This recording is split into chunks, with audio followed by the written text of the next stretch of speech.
Hey there, I'm Tom. I'm a freelancer. I've been freelancing for 14 years now. I'm a software developer and I've been working on Upwork for the last 10 years.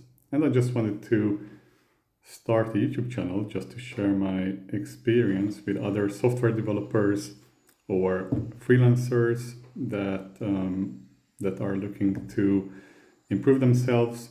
But also, my other goal with this channel is to not just share my experiences, but I would actually like to talk to others as well.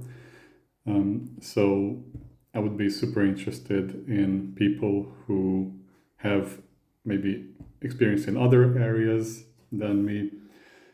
But right now, what I would like to talk about in this video is how to create a stable freelancing journey so that you're able to raise a family because I have a family. I have one child actually, and we moved to Spain almost 10 years ago, and all of this requires stability, which a lot of people might think that finding stability in freelancing could be hard. So that's why I'm just gonna like tell a couple of stories about my experience, my journey, and how I was able to create that stability for myself and my family. So I'm from Eastern Europe originally. I'm from Hungary. I'm a web developer, and I've been using Upwork, which was called Odesk back then, since 2014. I completed 17 or worked on 17 projects. Some of them are ongoing still. On Upwork, I made around 800K as of 2025 June. And yeah, and I'm actually, besides sharing my own story, I'm actually quite interested in talking to other people who might be in, I don't know, maybe not in software development, but maybe marketing.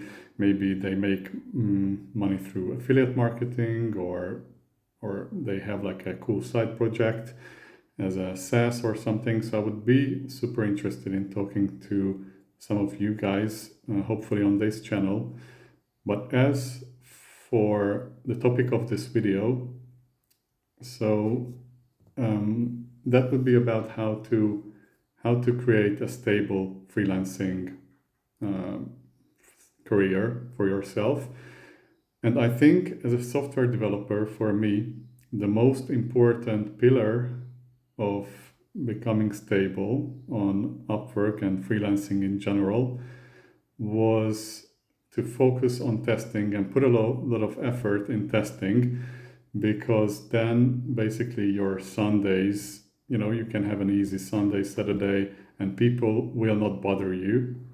While if you have buggy code, then your Sunday basically might get ruined. Just like my Sunday was ruined when I started out. When I started out, I remember that we wanted to go with my girlfriend to like a pool area, a pool area that was 20 minutes away from our house. And since, I didn't focus on testing that much early in my career, I didn't understand like the power of testing. I went to this, we went to this, we walked to this pool area, and unfortunately, just as I got to the entrance, my phone started blowing up. I started receiving all these messages about some kind of bug happening in the feature that I've been working on for the past, I don't know, couple of weeks. And unfortunately, I had to leave my then girlfriend. She's not my wife, but then girlfriend. I had to leave her at the entrance, walk back home, fix some smallish bug that was actually relatively easy to fix, as it turned out. And then I needed to walk back to my angry girlfriend and try to explain to her why this happened. and why I needed to leave her at the entrance of the pools. So that just kind of shows you that testing as a software developer, not just a freelancer software developer, but any software developer, is crucial in my opinion.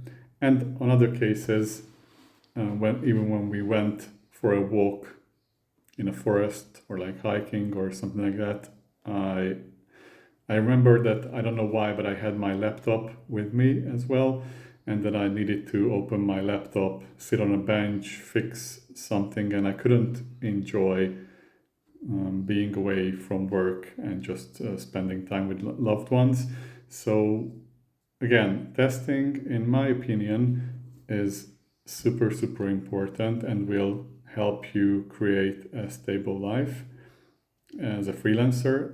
And a strange thing also happened to me, because when I started to get into the habit of really testing my features, I had to, some clients were giving me a hard time about this, because they wanted to release features relatively like quicker than, so essentially they were pressuring me to finish quicker and not test my features properly. I had this one client that that was like that, and he always wanted to finish things faster and was asking me when a feature was gonna be completed. And we ended up working 2 or 3 years together. And it's kind of ironic, because by the end, like the end of the second or third year, one of my fellow software developers at this company came to me and asked me how I'm working, because the project owner, he was behind my back. Basically, the project owner told him that he was happy with my work, and this fellow developer was asking me how I'm working. Why is the project owner happy with me? And this is kind of ironic, because I never received this feedback directly from him, right? I only heard about this from a fellow software developer. But it turns out that even this client who was pressuring me to finish projects or features quicker, even he was happy with testing in the long run. And when I did leave this project, then he actually wrote this, having solid, well-tested features. He basically wrote this as a positive in the comment that he left me, in the review that he left me in Upwork. So I think testing is a key component of how to make your freelancing journey as stable as possible. And actually, I want to turn this into like a mini series, because I don't want this video to be super long. But next time, I also want to talk about anxious clients, because that's another area that could ruin stability for you and just your good mood in general. And not just anxious clients, but also anxious coworkers. What to do if you have either anxious clients or anxious coworkers. And I have a couple of stories around that as well. And then, and to continue this series, I'm also going to talk about how to get paid the most efficient way through Upwork, or not through Upwork. So I'm still gonna upload videos, but in the meantime, if you're someone who works on any of in the spaces that I mentioned before, affiliate marketing or just does some cool side project online, don't hesitate to reach out to me. It would be cool to build like a little circle of friendly people who do cool things online. And I guess I'll talk to you next time. Have a nice day.